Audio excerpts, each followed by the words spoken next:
할렐루야. 네, 반갑습니다. 오늘 여러분들을 주님의 이름으로 환영하고요.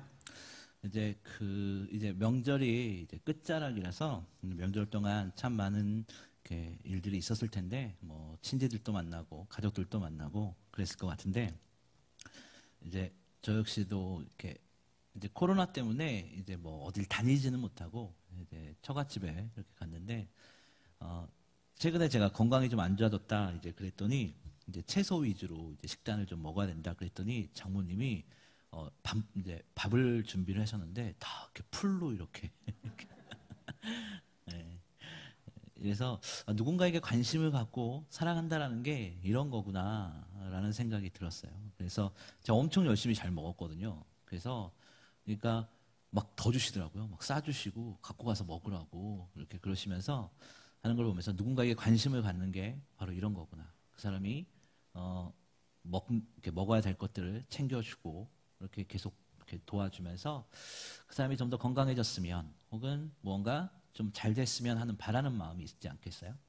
그래서 우리 신앙생활도 그런 것 같아요. 우리가 하나님 앞에 예배를 드리고 뭐 기도를 하고 한 걸음 한 걸음 나아간다는 것이 그냥 맹목적적이 아니라 하나님을 의지하고 하나님을 사모하고 하나님의 은혜를 구하는 마음으로 하나님을 사랑하는 마음으로 우리가 자발적인 발걸음, 자발적인 마음이 필요할 줄 믿습니다. 우리 몸에 척추라는 게 있어요. 척추라는 게 있는데 척추는 몸의 기둥과도 같은 곳이랍니다. 그런데 이 기둥과 같은 척추가 망가지면 어떻게 되겠습니까? 이 증상이 제일 아플 때는 그 계단 하나를 이렇게 별로 높진 않은데 계단 하나를 이렇게 짚지를 못하더라고요. 허리가 너무 아플 때는. 조금만 움직여도 아프고 가벼운 물건도 이렇게 허리를 숙여서 이렇게 들지를 못하더라고요. 그러니까 척추에 뭐 조그마한 문제, 그 뼈가 여러 가지가 있잖아요. 뭐 몇 번 이렇게 있는데 그 중에 하나만 뭔가 망가져도 사람이 허리를 구부릴 수도 없고 무언가 들 수도 없고 계단을 하나 올라갈 수도 없는 이제 그런 상황이 벌어지더라고요. 그래서 우리의 그거를 보면서 몸의 기둥인 척추가 좋지 않기 때문에 이런 일들이 생기는데 기둥에 문제가 생기기 때문에 이런 일들이 벌어지는 거예요. 우리의 신앙도 그런 것 같습니다. 우리의 신앙이 말씀 아래 견고히 서지 않는다면 자그마한 문제에도 우린 넘어질 수밖에 없고요. 자그마한 어려움에도 우리는 실족할 수밖에 없습니다. 우리가 하나님의 말씀 위에 바로 서지 않는다면 교회 안의 삶과 교회 밖의 삶이 달라지게 되는 것이겠죠. 우리의 신앙이 견고하지 않기 때문입니다. 견고하지 않기 때문에 이곳에서는 하나님의 자녀다운 모습을 하고 또 밖에 나가서는 세상의 자녀다운 모습을 하고 이런 이중적인 모습이 드러나는 것 같아요.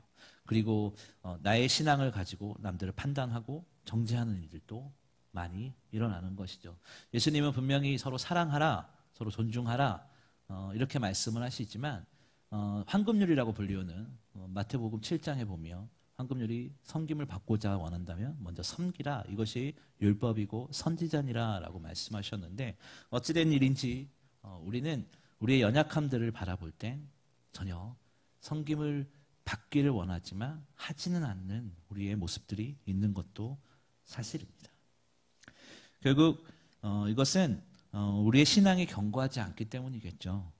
결국 하나님의 뜻이 아니라 자신의 뜻대로 살아가면서 내 뜻에 하나님이 맞추어 주기를 바라는 이런 우리들의 연약하고 얄팍한 마음일 것 같아요.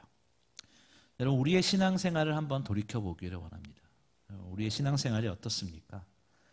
날마다 견고해져야 하는데 견고하기는커녕 날이 갈수록 하나님과의 관계는 단절되고 형식적이고 습관적인 예배를 드리고 있는 것이 바로 우리의 모습이 아닌가 한번 생각해 보았으면 좋겠습니다. 우리가 하나님을 믿고 예수 그리스도를 구주로 시인했다면 신앙인다운 모습으로 성숙해져야 하는데 성숙은커녕 아직도 세상의 습관에 젖어 세상의 습관을 따르는 것이 어쩌면 저와 여러분의 민낯일지도 모르겠습니다. 주님을 만남으로 소명을 회복하고 사명을 깨닫고 하나님을 위해 쓰임받아야 할 이 순간에 우리는 하나님이 왜 계시나? 라는 물음을 던지기도 하고요. 왜 하나님은 옆에 있는 집사님은 도와주는데 나는 안 도와주나? 라는 생각도 하고요. 이런 고민 우리 많이 하죠. 하지만 이런 고민을 그만하자는 겁니다. 우리가 너무나 간절히 원하는 기도, 하나님 제발 이것만 하는 기도 언제 응답이 되겠습니까? 우리가 간절히 원하는 기도, 우리가 지금 이 순간에 하고 있는 기도들 언제 응답이 되겠습니까? 그것은 하나님의 때에 하나님의 방법으로 응답되어지는 것입니다. 우리에게 안타깝지만 선택권은 없는 것 같아요. 불편한 이야기일 수 있지만 결국 마지막은 하나님 뜻대로입니다. 우리는 때로는 기도의 결과를 정해놓고 하나님 이렇게 맞춰주세요라고 기도하는 것이 바로 우리가 아니겠습니까? 그렇지만 하나님께서는 그런 게 아니라 하나님의 뜻대로 하나님 마음대로 하신다는 겁니다. 하나님 제발 나한테 왜 그러세요? 우리는 이런 기도합니다. 도대체 내가 뭘 잘못했기에 이런 시련을 주십니까? 이런 강팍한 환경을 저에게 허락하십니까? 라고 기도하는데, 근데 하나님은 네가 잘못했으니까 네 대가를 받는 거야 라고는 것이 아니라 너를 너무 사랑하기 때문에 훈련하는 거야 라고 말씀하시는 것이 오히려 하나님의 뜻일 것 같습니다. 성경에서도요, 아브라함은 하나님의 말씀을 받고 그 뜻이 이루어질 때까지 25년 동안 그 약속을 기다리고 있습니다. 요셉은요, 하나님의 뜻이 이루어질 때까지 13년을 기다리고 있습니다.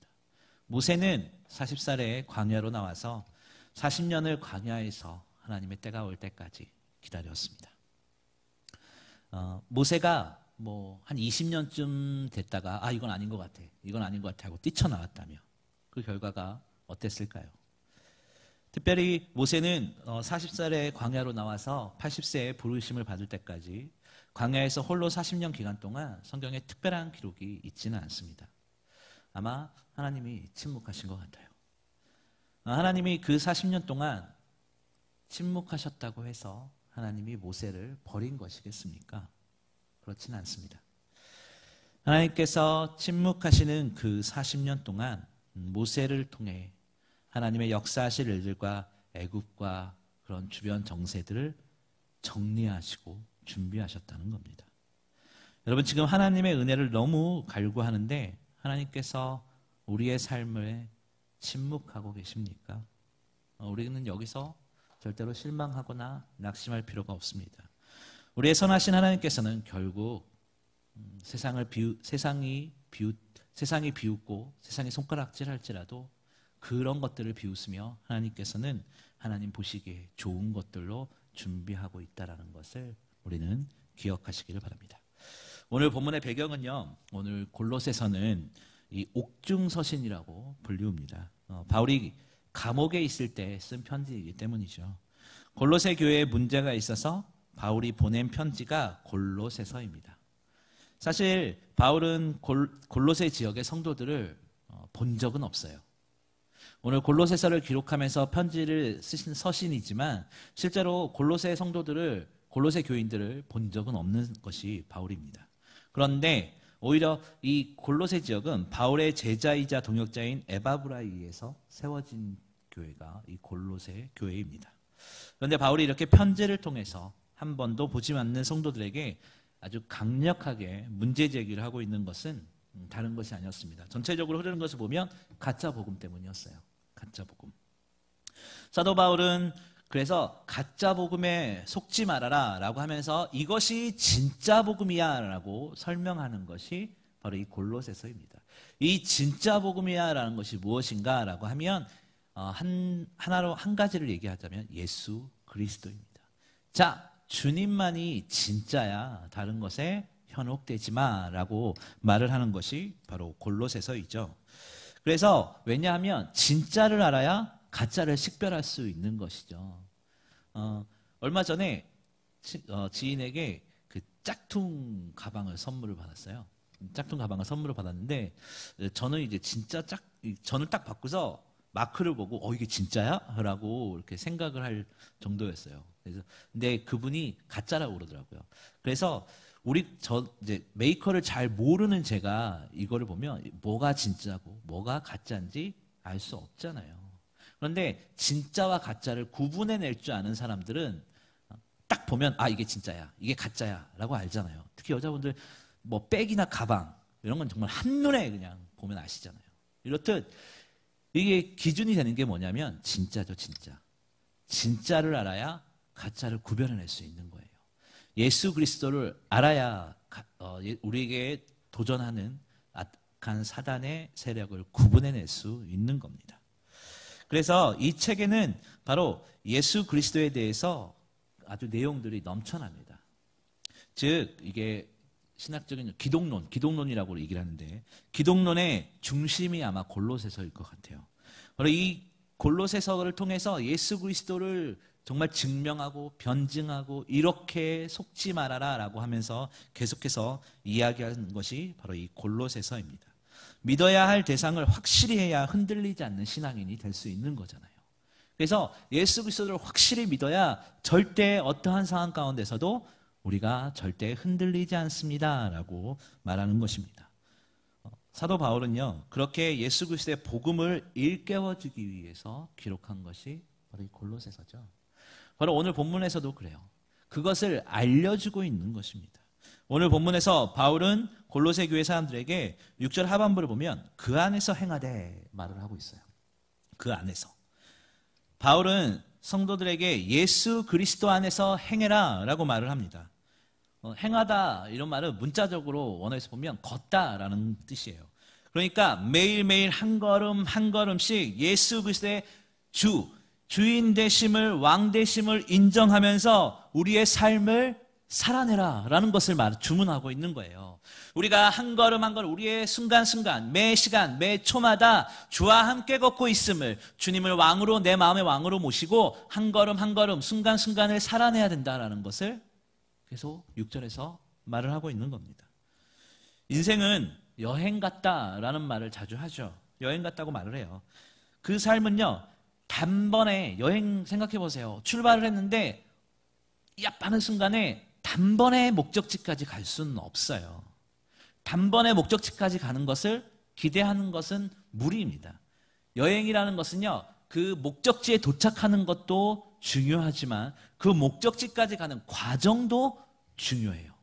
그 과정 가운데서 만나는 그런 소소한 일들 이런 것들이 중요하게 되는 것이 바로 여행이에요. 여행의 목적은 어느 점을 딱 찍어놓고 거기까지 가는 것 이게 아니라 그 과정까지도 모든 것이 다 포함된다는 거예요. 모든 과정을 생략하고 한순간에 지나칠 수 없다는 겁니다. 다만 꾸준히 앞으로 나아가는 것이에요.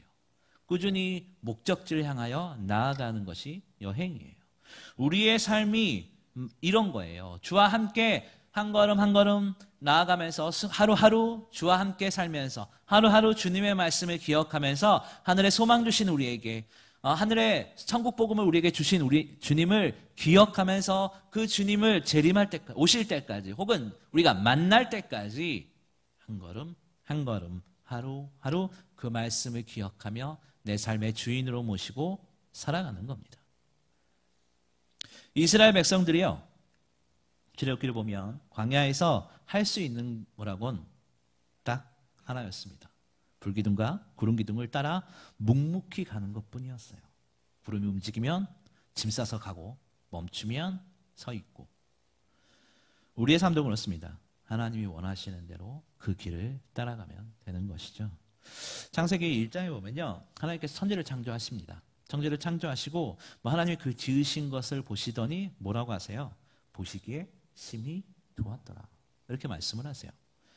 여기서 좋았더라라고 말이 이게 토브라는 말인데 히브리어로 토브라는 말인데 이게 이익, 번영, 선 이런 뜻을 가지고 있어요.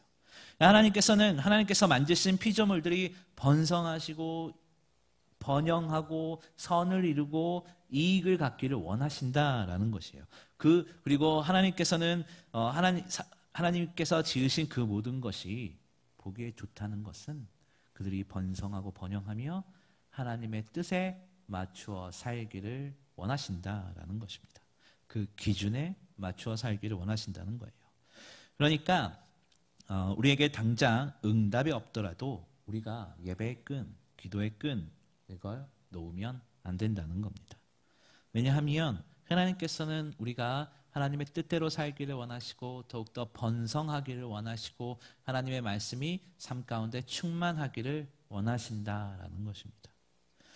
우리가 보기에 좋은 것이 아니라 하나님 보시기에 좋은 것들로 우리를 준비시키시고 채우신다는 것 우리가 꼭 잊지 않고 기억했으면 좋겠습니다. 우리의 보기에 좋은 것이 아니라 하나님 보시기에 좋은 것, 이것은 우리에겐 때론 굉장히 좋은 말일 수도 있지만 때로는 굉장히 시험거리이기도 해요. 그냥 우리가 원하는 것을 주시면 되지 않을까, 우리는 이런 생각합니다. 여러분이 원하시는 세상적인 것이 있다면 좀 풍성해질 것 같으십니까? 자녀가 좋은 대학, 혹은 우리가 원하는 돈, 우리가 원하는 메이커, 돈이면 다 되는 세상, 그 돈 주시면 될 것 같은데 예수님은 아이러니하게도 그런 돈을 안 주시는 것 같아요. 오히려 예수님께서는 하나님 내가 먹고 마시고 좋은 것 좀 주세요. 돈 주세요. 하나님 뭐 해주세요. 뭐 해주세요라고 하는데 예수님께서는 바로 그런 것에 대해서 응답하지 않으시고 오히려 죽으셨습니다. 예수님께서 오실 당시 사람들은 지금 우리 새벽에 누가복음을 보고 있잖아요. 예수님께서 보면 당시의 사람들은 민족의 해방을 원했고요. 가난에서 벗어나는 것을 원했던 히어로 같은 메시아를 원했습니다. 그런데 예수님께서는 그런 것을 주시지 않으셨습니다. 오히려 오셔서 죽으셨습니다. 그리고 다시 사셨죠. 오늘 저와 여러분도 그렇습니다. 우리가 하나님 이렇게 저렇게 기도하는 것들, 그거 응답받아서 남들에게 큰 소리 치며 살라는 것이 아니라 오히려 내 교만이, 내 욕심이, 내 자존심이 죽어야 된다라고 말을 하는 것이 성경입니다. 기도의 끈 붙들고 내 자신을 내려놓고 내 자존심 내려놓고 온전히 성령의 은혜로 살고 내 삶을 십자가에 박아 무릎 꿇어라 라고 하는 것이 어쩌면 우리의 삶에 원하는 것이고 예수님께서 우리에게 그렇게 살라고 주문하시는 겁니다. 우리 자신을 부인하고 주님 나는 연약합니다. 그렇게 고백하고 온전히 주님의 도우심만 구하는 것이에요. 그 이유는요, 우리가 죄와 허물로 죽은 우리들이기 때문이에요. 우리에게 인도자가 필요하고 주인이 필요한 것입니다. 에베소서 2장 1절을 보면 우리는 허물과 죄로 죽었던 우리들입니다. 예수님을 만나기 전에는 우리가 죄와 허물로 죽었던 우리들이라고 말하는 것입니다. 그러니까요, 우리는 행복할 수가 없어요. 본질상 진노의 자녀들이 어떻게 행복해질 수가 있겠습니까? 우리가 착각하면 안 되는 거예요. 우리가 갖고 싶은 것 가지면 행복해질 것 같지만 아니요, 그렇지 않습니다. 더 큰 걸 바라기 때문이죠. 우린 무언가를 해도 여전히 아직도 아닙니다. 여전히 부족합니다.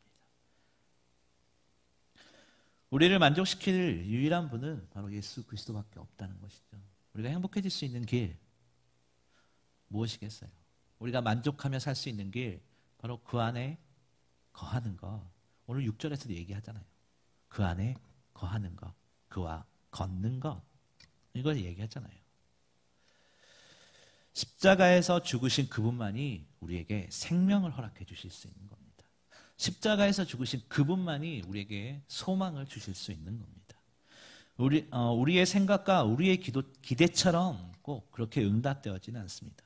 왜냐하면 하나님이 보시기에 선하신 대로 만들기 때문입니다. 다윗이요, 그 부하 우리아를 죽게 만들고 그 안에 밧세바와 동침을 한 후에 아이를 낳죠. 아이를 낳아요. 그런데 이 사무엘하 12장을 보면 뭐라고 그러냐면 나단 선지자가 다윗에게 와서 이 일로 인해서 여호와의 원수로 크게 회방거리를 얻게 하였다라고 말을 하고 있어요. 그러니까 손가락질 받게 됐다. 이렇게 얘기를 하는 거예요. 그러니까 당신이 낳은 아이가 정령 죽으려, 필히 죽으리라 이렇게 말하죠. 나단 선지자를 통해서 다윗에게 말합니다. 그러자 다윗은 그 말을 물려달라고 간구하며 금식하는 것이 성경에 기록되어져 있죠. 밤새도록 땅에 엎드렸다고 해요. 그런데 이래 만에 그 아이가 죽어버려요. 금식 기도하며 땅바닥에 엎드려서 그렇게 일주일 동안 기도하는데 살려달라고 기도하는데 그 아이가 죽어요. 여러분 다윗의 기도가 응답이 안 된 거겠습니까? 우리는 하나님께서 자기가 원하는 방법대로 응답되어지지 않으면 응답이 안 된 거다라고 생각을 해요. 그런데 그렇지 않아요. 다윗의 기도를 왜 응답하지 않으셨겠어요? 사무엘하 12장을 이렇게 좀 더 보면 아까 좀 전에 말했던 원수로 크게 회방거리를 얻게 하였다. 그 아이가 있으면 끝내 하나님의 자녀로서 발목을 잡힐 거고 손가락질 받을 것이고 안 될 거야 라고 말하는 것이죠. 결국 대적들의 손가락질과 비난거리가 되기 때문에 하나님께서 그걸 제하여 버리셨다는 것이죠. 결국 그 뒤에 밧세바를 통해서 솔로몬이라는 그 귀한 아들이 태어나게 됩니다. 결국 하나님께서는 예수 그리스도의 계보를 이어가신다는 것이죠. 그렇게 하나님께서는 하나님의 뜻대로 하나님의 방법대로 응답을 하신다는 겁니다. 그러면 우리가 어떻게 우리의 신앙을 돌보아야 하겠습니까? 하나님의 말씀으로 우리 마음에 뿌리를 내리고 하나님을 바라보면서 살아야 하는 겁니다. 오늘 본문 7절을 보면요. 그 안에 뿌리를 박으며 세움을 입여 교훈을 받은 대로 믿음에 굳게 서서 감사함을 넘치게 하라 이렇게 말을 하고 있습니다. 그 안에 바로 예수 그리스도 안에 뿌리를 박아라 라고 우리에게 말을 하는 것이죠. 그리고 굳게 서서 뭐가 넘치게 하라고 하나요? 감사. 여러분 우리가 왜 예수님 안에 뿌리 내리고 바로 서야 하겠습니까? 바로 성도가 되기 위해서죠. 성도가 무엇이겠어요? 문자적인 의미로 성도는 거룩한 무리, 이게 성도죠. 여러분 우리 공동체가 거룩한 무리인지, 우리의 가정이 거룩한 무리인지, 내 자신이 거룩한 무리인지 한번 생각해 봐야 돼요. 좀 질문을 바꿔서 생각해 보면 어떻게 해야 우리가 더욱더 거룩한 무리가 될 수 있을까요?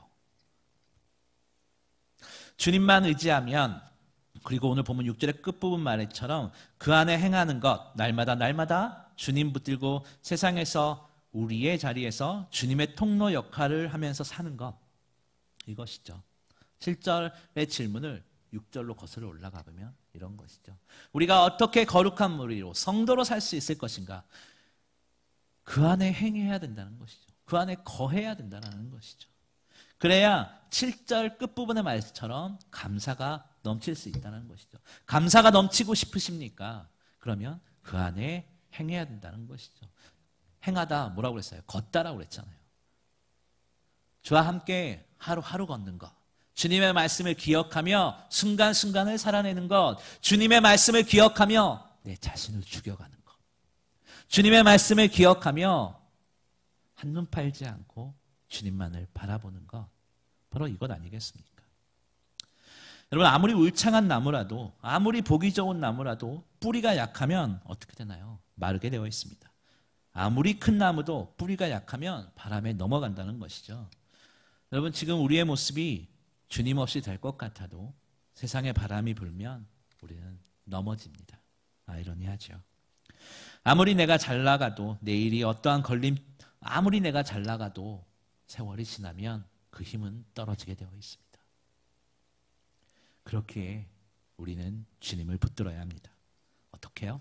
예배와 기도와 말씀으로. 여러분 대나무를 이렇게 자라는 과정을 보신 적이 있으십니까? 처음에는 이제 땅에서 죽순이라고 조그맣게 이렇게 한 10cm 이렇게 자라나죠. 조그맣게 땅에서 자란다고 합니다. 그래서 이 죽순을 캐서 먹기도 하고 그렇죠. 잘라서. 근데 이 죽순이요, 때를 놓치면 금방 자라버린대요. 좀 자라서 이제 대나무가 돼버린대요. 조금 지나서 가보면 그 죽순이 이제 대나무가 돼서 엄청 자라는 것이 볼 수 있다랍니다. 대나무가 빨리 자란다고 생각하지만 실상 그렇지도 않대요. 땅에서 이 조그만한 죽순이 나오기까지 약 4년에서 5년 동안 땅속에 있는답니다. 4년에서 5년 동안 땅속에서 무엇을 하겠어요? 뿌리를 내린다는 것이죠. 4년에서 5년 동안 4, 5년 정도, 한 4년이라고 하죠. 4년 정도 뿌리를 내리고, 그리고 죽순이 튀어나오고 더 자라서 울창한 아주 대나무가 된다는 것이죠. 4년 동안 뿌리 내렸다는 것이에요. 여러분 거룩한 물이, 즉 성도란 이런 겁니다. 우리는 다 연약하고 날마다 넘어지고 날마다 실수하지만 우리가 하루를 살아가는데도 힘겨워하는 우리들이지만 신학을 공부했던 저라고 별 볼 일이 있겠어요. 다 똑같죠. 우리는 너무나 연약한 부족하고 인간들이지만 그렇게 주님을 바라보고 주님의 말씀 아래 뿌리를 내려야 한다는 겁니다. 그리고 믿음의 식구들 간에 격려하며 서로 붙잡아주고 살아야 한다는 것이죠. 바울은 골로새 교회 사람들에게 주님만을 바라보며 주님만을 섬기고 서로 연합하여서 한 마음으로 하루하루 살아가라. 가짜 복음에 속지 말고 진짜를 바라보며 살아가라 라고 주문하고 있는 것입니다. 우리 그리스도의 인생은 마치 대나무와도 같습니다. 긴 세월 하나님께 연단을 받고요, 훈련을 받습니다. 하지만 그 연단과 훈련을 통해서 우리는 더 단단해지고 그리고 주님 주신 소명을 따라 최선을 다해 사명을 감당하는 우리로 성장하는 것입니다. 바울은 오늘 성도들에게 가짜를 조심해라 라고 경고합니다. 골로새서를 좀 보면 그들은 바로 영지주의자들을 이야기하는 것인데 육신은 천하고 영은 귀하다라는 모토를 가지고 있었던 사람이에요. 그러니까 인간의 모습으로 오신 예수님을 인정할 수가 없었던 사람들이 바로 이 영지주의자들이었어요. 인간으로 모습으로 온 예수님이 나약하기 때문에 그게 어떻게 신이냐, 그런 거는 믿지 마라고 사람들을 현혹했던 사람들이 바로 영지주의자들이었어요. 그럴듯한 말로 유혹하며 예수님과의 관계를 벌려놓으려고 했던 사람들이죠. 그래서 사도 바울은 그런 거 아니야, 완전한 인간으로, 완전한 신이시며 완전한 인간으로 오신 예수 그리스도를 붙들어야 돼 라고 이 골로새 교회 사람들에게 편지로 권면하고 있는 겁니다. 사도 바울은 성도들에게 그와 함께 걷고 그 안에 뿌리를 내리라 라고 말씀하고 있습니다. 우리의 삶이 주님 안에 거할 때 참 자유함이 있을 줄 믿습니다. 그 말씀을 기억할 때 우리는 감사가 넘치고 그 이름으로 인해서 기뻐하며 살아갈 겁니다. 오늘 말씀의 결론을 내도록 하겠습니다. 우리가 주님의 말씀 안에 그 은혜 아래 뿌리를 내리고 그 말씀 아래 견고히 설 때 우리가 하루하루 살아가는 것이 지치고 어떠한 상황 가운데 힘들고 어려울 수 있겠지만 그 과정이 기쁨의 길이고 주님께서 우리를 연단시키시고 오히려 결국 하늘의 소망을 붙들고 나아갈 수 있는 힘을 주실 것을 믿고 감사함으로 하루하루 믿음으로 승리할 수 있는 저와 여러분이 되기를 주의 이름으로 축원합니다.